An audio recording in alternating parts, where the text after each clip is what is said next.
कृष्णा। जय श्री राम, जय श्री राधे राधे, जय श्री महाकाल। इस वीडियो में आपको श्रवण कराएंगे यज्ञ का घोड़ा पांडवों द्वारा छोड़ा गया और उसके रक्षक अर्जुन बने। वैशंपायन जी कहते हैं, हे राजन, श्री कृष्ण जी के इन विनम्र वाक्यों को सुनकर युधिष्ठिर बड़े प्रसन्न हुए और व्यास जी से बोले, महात्मन, अब आप यज्ञ प्रारंभ कराने के लिए किसी शुभ दिन का निश्चय कीजिए तथा हमें दीक्षित करिए।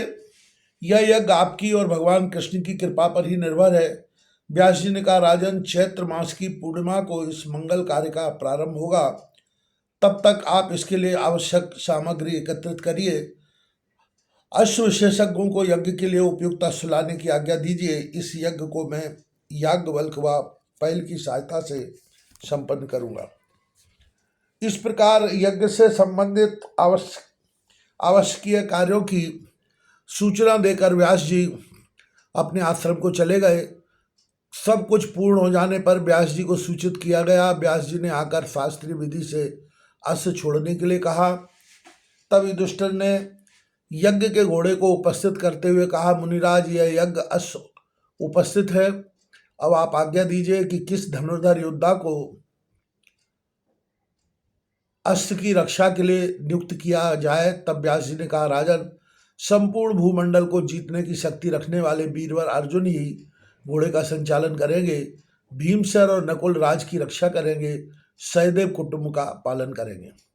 युधिष्ठिर ने व्यास जी की आज्ञा अनुसार सब काम उसी प्रकार संपन्न करके अर्जुन को बुलाकर अश्व की रक्षा का भार सौंपा।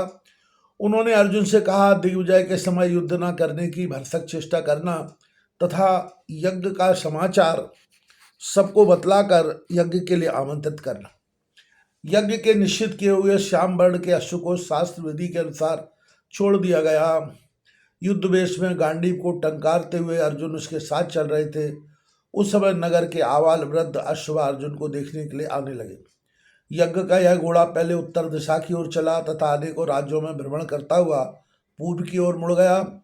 महाभारत युद्ध में परास्त अनेकों राजाओं ने अर्जुन का सामना किया, किंतु वीरवर अर्जुन ने सबको परास्त किया। भगदत्त के पुत्र वज्रदत्त को पराजित कर अर्जुन सिंधु देश की ओर बढ़े। वहां जयद्रथ के कुटुंबी योद्धाओं ने उनसे युद्ध ठान दिया। वे सभी को समाप्त करते हुए कर देते, किंतु दुर्योधन की बहन दुस्साला ने आकर अर्जुन से युद्धबद्ध करने की प्रार्थना की। इस प्रकार सिंधु देश को जीतकर घोड़ा अर्जुन को के पराक्रम को बढ़ाता हुआ मणिपुर जा पहुंचा।